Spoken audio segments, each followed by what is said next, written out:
गुरु एक ऐसा माध्यम है जो अपने भक्तों पर एलिगेशन नहीं लगाता, अगर एलिगेशन हो भी तो उनको भी कमजोर कर देता है। कोई भी मां अपने बेटे पर कभी उंगली नहीं उठाती, अगर उंगली उठी भी तो मां अपने बेटे के लिए अड़ के खड़े हो जाती है। गुरु तुम्हारा मां भी है, गुरु तुम्हारा पिता भी है। अगर आप मुझ पर विश्वास करके आते हैं, मेरा जो कर्तव्य बनता है, जो सही मार्ग होगा मैं तुम्हें वही मार्ग बताऊंगा, इस मार्ग से नहीं। हे संतों की महात्माओं, इस मार्ग से जाना, इसमें तुम्हारा परम कल्याण होगा। और जिस मार्ग से तुम जाओगे ना, वो मार्ग जो हमने व्यासपीठ से बताया है, मैं भी तुम्हारे पीछे पीछे उसी मार्ग से तुम्हारे पीछे आऊंगा। अगर आपत्ति विपत्ति पड़ेगी तो संकट की घड़ी में तुम्हारे साथ खड़ा होगा।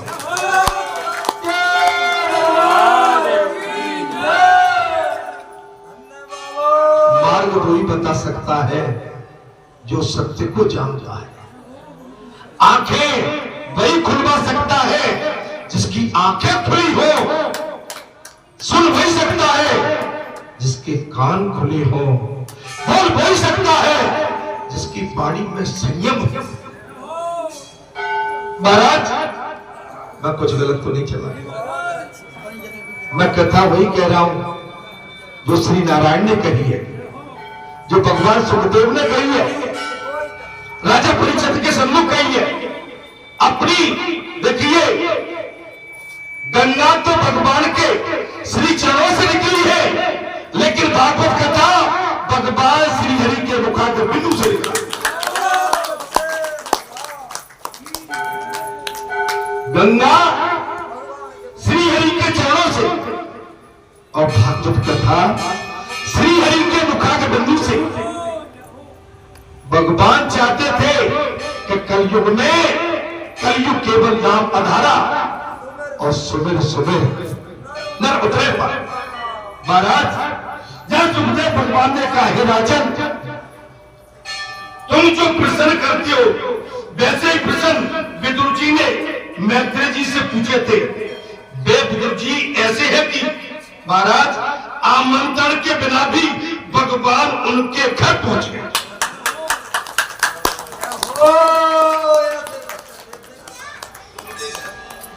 विदुर कैसे थे? बगैर न्योता दिए भगवान उनके घर। अब बताओ, आप कहां खोए हो? अरे वही तो कथा में सुना रहा हूं। बालाजी ऐसे है, तुम बुलाने नहीं गए थे, बगैर बुलाए तुम्हारे आंगन में।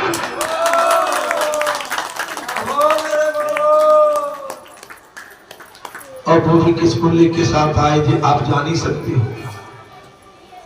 अगर बालाजी लायक, अगर वो न होता, मैं ये नहीं कह रहा हूं कि वो लायक है, लायक न होता तो क्या बालाजी उसको लेके आते थे? अगर गंगा न भागीरथ इसके लायक न होते तो क्या गंगा जी भागीरथी के साथ आई होगी? क्या हरि की पौड़ी पर आज उन्हीं के वंशज परीक्षित, उनके बोझ। महाराज, कथा सुन रहे, क्या बात, कोई गड़बड़ करो रही है? कीड़ा है, बैठ।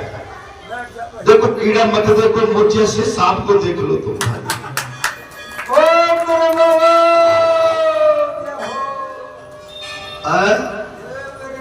कीड़ा छोटा होता है, इतना बड़ा शेष बैठा हुआ, उसको देखो।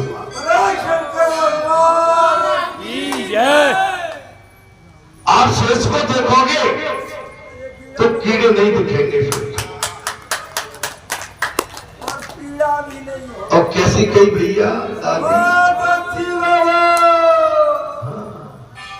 अरे मैंने तो कही कि हम ससुराल गए तब तो काली बार थे, फिर बूढ़े ठटोरे ठुराए, तब तो धिकार दे के हंसे सब। हंसते रहो, जीवन ही हमारा आनंद के लिए। परीक्षित ने कहा विदुर जी और मैत्रेय जी का मिलन कब हुआ? परीक्षित ने कहा और बोले विदुर और मैत्रेय का मिलन कब हुआ वो मुझे बताइए।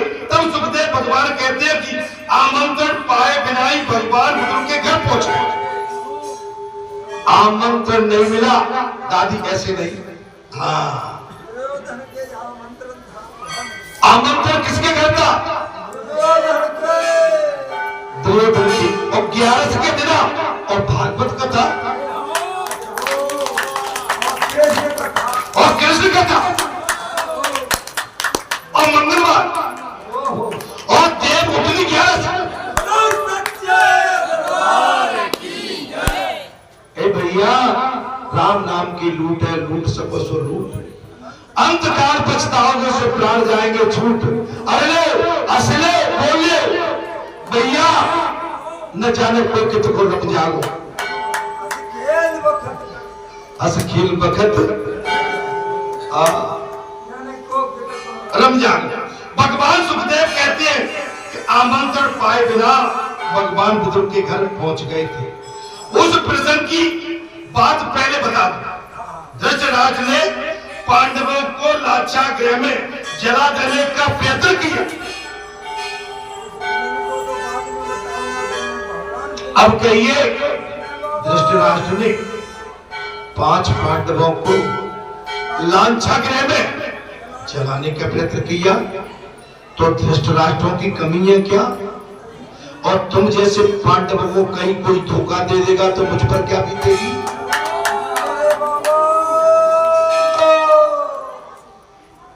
अब कहो कि महाराज आपने तो भाई, मैं क्या कहूं?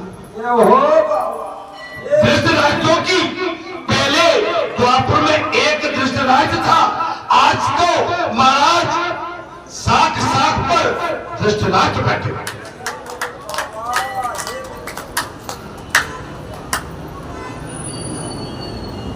लाक्षागृह में जलाने का प्रयत्न किया। विदुर ने धृतराष्ट्र को उपदेश दिया, किंतु उसका धृतराष्ट्र पर कुछ भी असर नहीं हुआ। विदुर जी ने कहा, नहीं भ्राताश्री, जो तुम मार्ग चुन रहे हो वो तुम्हारे लिए ठीक नहीं। अच्छा सही से बताओ। और धृतराष्ट्र सुनने को तैयार नहीं। कैसी लग रही है कथा? दादी, मैं कथा कहूं कि नहीं कहूं?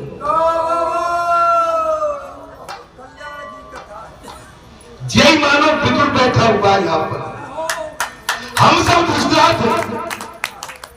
महाराज, हमारी आंखें खोलनी चाहती है जी व्यासपीठ, हम आपको मार्ग बताना चाहते हैं। विदुर जी ने सोचा कि धृतराष्ट्र दुष्ट है। मैं ये शब्द किसी के लिए नहीं कह सकता, मैं नहीं कहूंगा किसी। मैंने समझाने का प्रयास किया, विदुर ने साफ कह दिया जी देखो कथा भी आज कैसी मार्मिक निकली। आप अपने पर कोई मत ले जाना। आप कहो तो मैं कथा कहूं और आप कहो तो कथा बंद कर।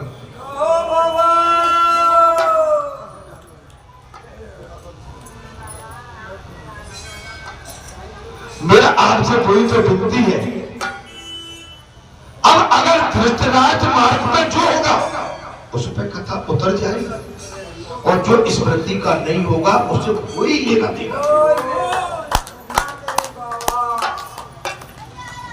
बात केवल इतनी सी है दादी, तुमने मुझे पैदा किया है, अब मैं कुछ बोलना चाहता हूं तो बोलूं कि नहीं बोलूं? उसके कुसंग से मेरी बुद्धि भी भ्रमित हो जाएगी। अब मैं कथा कहूं कि उसके कुसंग से आप दिन रात कथा सुनते हो मेरे पास बैठ के। आपकी बुद्धि निर्मल है, आपकी बुद्धि स्वच्छ है, आप 7 दिन मेरे ध्यान में रहते, मेरी बात को समझ लेना। आज मैं बहुत गहराई की बात कह रहा हूं। आप 24 घंटे मेरे ध्यान में रहते हो, मैं आपको कैसे किसी के बेसहारे छोड़ दूं?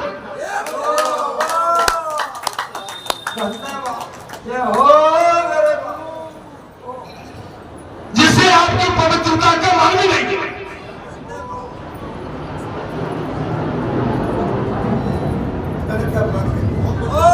कथा कह रही है तो कह रहा हूं। अरे जिसे आपकी पवित्रता का पता नहीं है, आपकी पवित्रता के सामने 22 साल आपने कथा सुनी है, अरे गंगा भी फीकी पड़ जाए।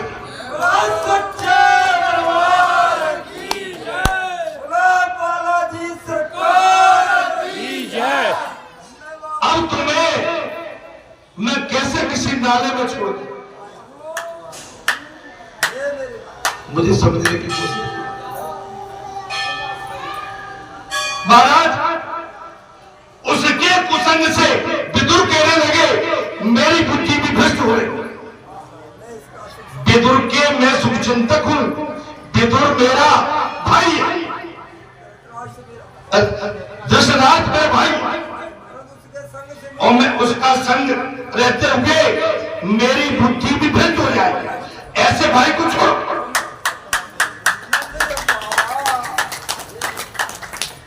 फिर भी उन्होंने उसको कई बार उपदेश दिया, फिर भी समझाया। भाई जैसे विभीषण ने अपने बड़े भाई रावण को समझाया, लेकिन उत्पाती रावण एक नहीं माना। अंत में क्या हुआ? विनाश। और धृतराष्ट्र विदुर ने कई बार समझाया, धृतराष्ट्र को उपदेश दिए, एक नहीं मानी। किंतु धृतराष्ट्र ने एक भी नहीं सुनी, तो विदुर ने उसके घर को ही छोड़ दिया।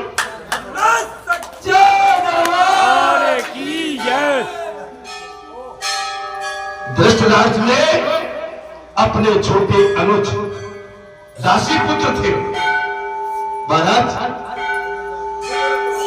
विदुर, मानी नहीं। अंत में संत वृत्ति के थे, संत थे। आपको उपदेश वही दिया जाएगा जिसमें आपका कल्याण। मैं आप पर कोई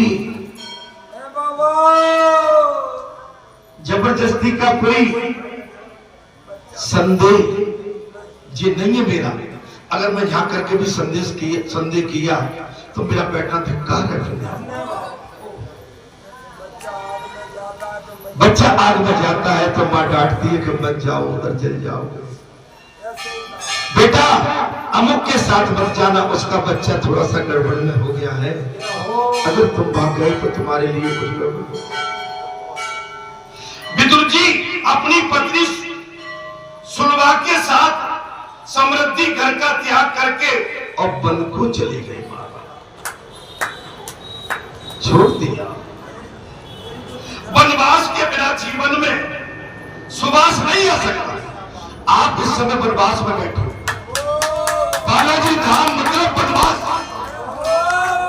आप अपना घर परिवार, सगे संबंधी, पुत्र पत्नी, धन आदि आदि सब त्याग कर आप इस समय वनवास ले रहे हैं।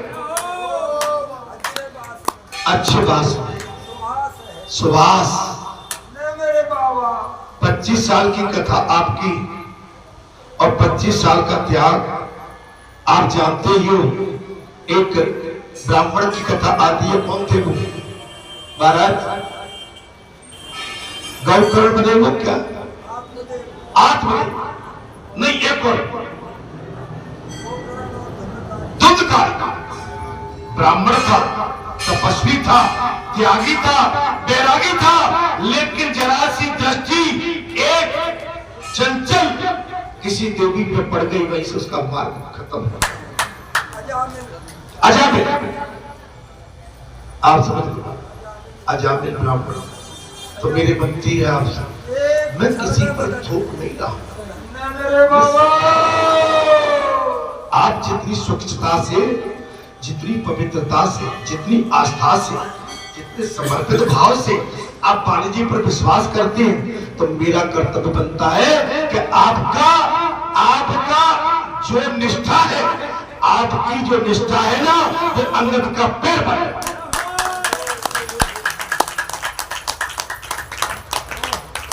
इसलिए तो पांडवों ने और भगवान रामचंद्र जी ने भी वनवास किया था। पांडवों ने वनवास किया। कथा में आनंद आ रहा है। राम जी ने वनवास किया। 11 का दिन है, हरि का महीना है, पवित्र उत्सव है, भागवत कथा है, अमृत की वर्षा है। अमृत की वर्षा को राम नाम लड्डू, गोपाल नाम खीर और कृष्ण नाम मिश्री सो। विदुर जी तो पहले से ही तपस्वी थे। मैंने एक बात और कही थी शनिवार को, मेरे लिए अयोध्या से कई बार नौता आ गया। मेरे भाव की कदर किया करो। मैं चाहता तो 3 बार दर्शन करके लौट आया होता, लेकिन मैंने आपको वचन दिया था कि नहीं, मैं अकेला नहीं जाऊंगा। आप मुझे समझ नहीं क्यों नहीं पाते जी? मैं नहीं समझ पा। मैं अपने वचनों पर भले ही मेरा जीवन यहां से उठ जाए, अगर जाएंगे तो बालाजी के झुंड के साथ जाएंगे, और नहीं जाऊंगा तो बिल्कुल नहीं जाऊंगा। ये मेरी वचनबद्धता है, यही तो मेरा प्रण है, यही तो मेरा व्रत है, यही तो मेरी साधना है। रघुकुल रीत सदा चली आई, अरे प्राण जाए पर वचन न जाए। जो बोल दिया वो पत्थर की लकीर होगी। अगर बोल दिया कि मेरा हाथ काट लो तो काट ले।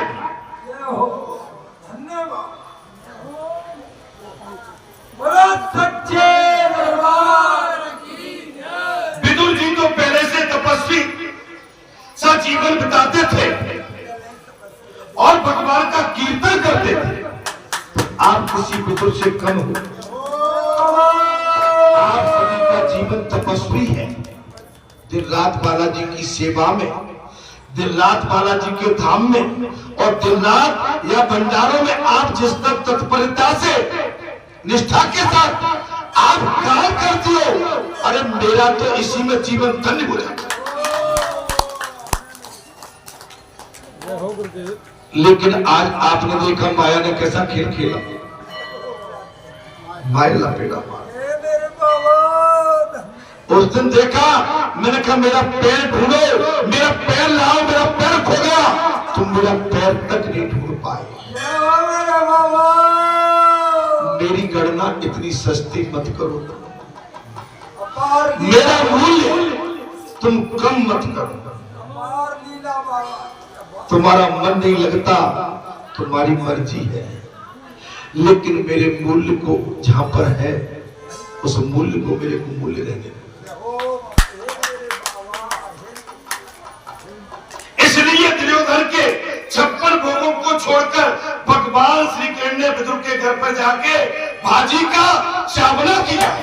लो महाराज 11 का दिन भगवान आ गए विदुर के घर। दुर्योधन के 56 भोग त्यागे और विदुर के घर आके साग भाजी का चबाया। विदुर और सुरमा वन में नदी के किनारे कुटिया बनाकर रहने लगे और तपस्या करने लगे। वे हर रोज 3 घंटे प्रभु का कीर्तन और 3 घंटे प्रभु की सेवा में लगे। आज सही बताना, मैंने शनिवार को क्या कहा? मुझे 3 घंटे लगते हैं। कितने लगते हैं? मैंने 3 घंटे। मैं विदुर तो नहीं हो सकता, मैं नारद नहीं हो सकता, मैं मीरा नहीं हो सकता, मैं ध्रुव नहीं हो सकता, मैं प्रहलाद नहीं हो सकता। लेकिन मैंने कहा यहाँ पर आता हूं, मुझे 11 घंटे 10 घंटे लगते हैं। मंगलवार को 7 घंटे लगते हैं, तब शनिवार को और मंगलवार को मुझे 10 घंटे लगते हैं। हर रोज मुझे 3 घंटे लगते हैं। मैंने यही बात कही थी शनिवार को। अरे भाई, अरे मैं तुम्हें देख सकता हूं, मैं कुछ भी होता हुआ मैं देख नहीं सकता तो मैं रोता हूं।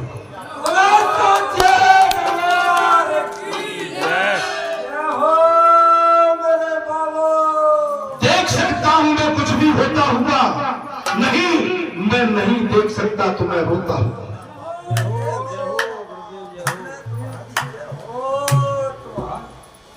महाराज हर रोज 3 घंटे प्रभु का कीर्तन और 3 घंटे प्रभु की सेवा करने लगे। 12 वर्ष तक वे इस प्रकार भगवान के आराधना में लगे रहे। अरे विदुर जी ने तो द्वापर में 12 वर्ष, तुम्हें 24 वर्ष हो गए। तुम्हें 24 वर्ष हो गए। मैं ये तो नहीं कहता हूं कि तपस्या हमारी पूरी हो गई। अगर 24 वर्ष में तुमने 24 मिनट भी अगर भगवान के चरणों का अनुराग किया होगा तो वो 12 वर्ष के बराबर है।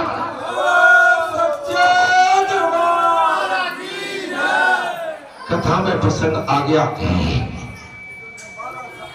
12 वर्ष सुखदेव भगवान ने कहा, बोले मन को सत्कर्म में लगाए रखो, मन को साधो। ये दुष्ट मन होता है। अच्छा, हमसे ऐसा कह दिया? नहीं, आपके माता पिता, आपके गुरु, आपके महापुरुष, आपके दिव्य पुरुष, आपके संत पुरुष, आपका जो भी भव्य पुरुष होगा वो कभी भी आपको हल्के में नहीं लेगा, वो अपने आप से भी बड़ा लेगा। तो बहुत बड़ी बात क्या है, मैं आज आपके सारे वेद खोल रहा हूं, आप समझ लें। अर्थात महाराज मन को सतत सत्कर्म में लगा के रखो, नहीं तो ये मन निकल्ला होकर पाप करेगा। भगवान सुखदेव ने कह दिया सतत कर्म में निठल्ला होके पाप करेगा। मैंने सुबह ये भी कहा था, आप YouTube मध्य का अगर बच्चों से कहा था, वो मेरे क्या नातेदार थे क्या? जब मैं सुंदर कांड कर रहा था, क्या मैंने किस भाव से उनको लिया? बोले बेटा, छोटे छोटे बच्चे थे, छोटे छोटे, मैंने भाव लिया उनका। तुम्हारा भाव देख के मैं प्रफुल्लित हूं। बेटा, अच्छी पढ़ाई पढ़ना, अव्वल दर्जे की पढ़ाई पढ़ना, IAS IPS बनना, सिविल सेवा में जाना, अच्छे से अच्छा काम करना, माता पिता को कभी दुख मत देना। मैं जी बढ़ गए।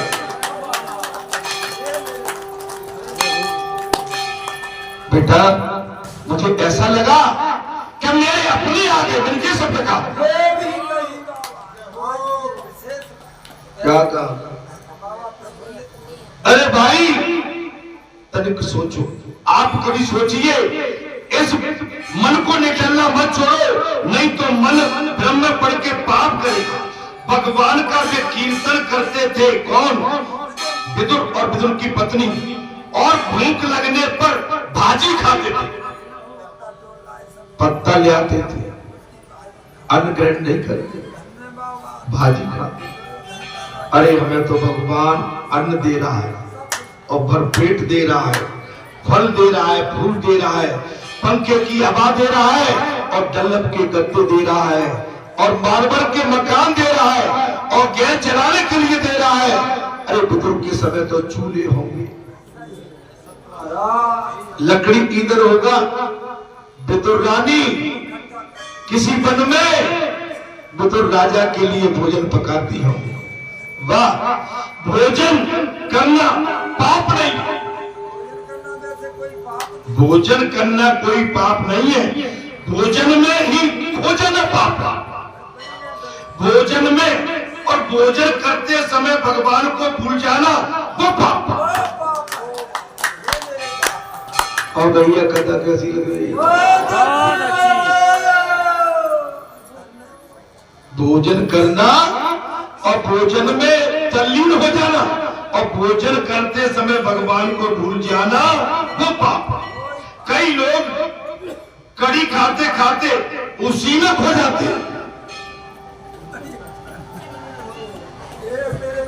भैया गोवर्धन भगवान की कड़ी कड़ी कड़ी 3 दिन खाई कड़ी। अरे गोवर्धन भगवान का नाम कितनी बार लिया ये तो बता दो।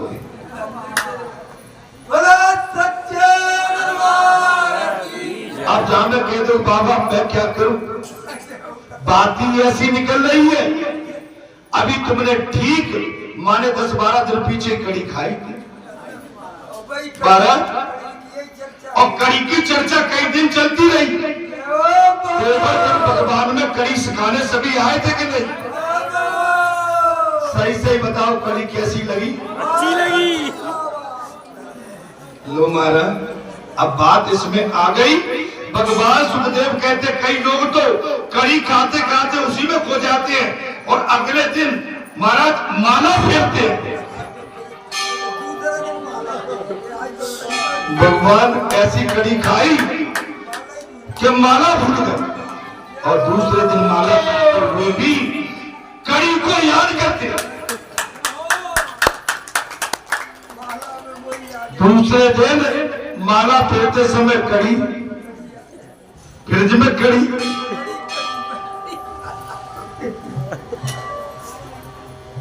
नहीं कड़ी हमने भी खाई थी लेकिन गले से नहीं लगाई थी।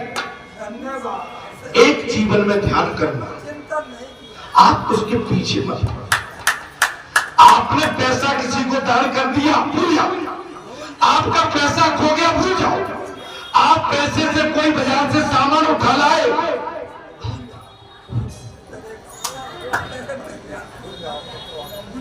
चैन से सो रात को दाता तू फिर देगा कुछ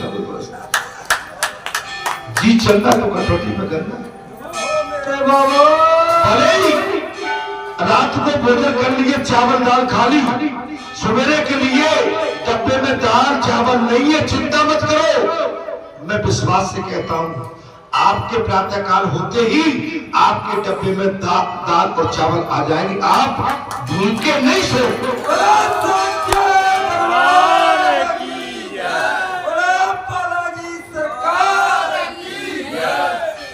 अगले दिन भी माला फेरते हुए कड़ी याद आ गई। भगवान सुखदेव कहते राजा परीक्षित मन में सोचते हैं कि कल कड़ी कितनी स्वादिष्ट थी। जी क्या लीला है भगवान की? महाराज लीला क्या है जी? आप तो पूरी लीला कर दी क्या नहीं कर दी? लीला है बाबा की। देखो कड़ी खाई है तुमने 10 दिन पहले और बोले महाराज फिर भी चर्चा कर रहे हैं। और हम आए 3 दिन बाद, मैं 2 दिन बाद आया था। महाराज कड़ी तो कैसी बनी, महाराज खूब खाई, महाराज फिर में धरी है।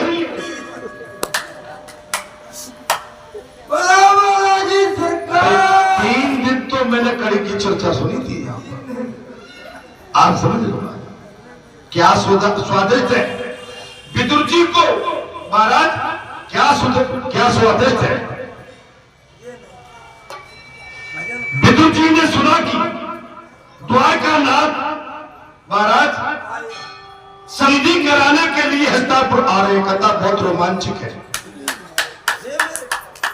विदुर जी ने सुन लिया कि भगवान श्री कृष्ण कौरव और पांडवों में राजीनामा कराने के लिए आए हैं। धृतराष्ट्र ने सेवकों को आज्ञा दी कि कृष्ण के स्वागत की तैयारी करें।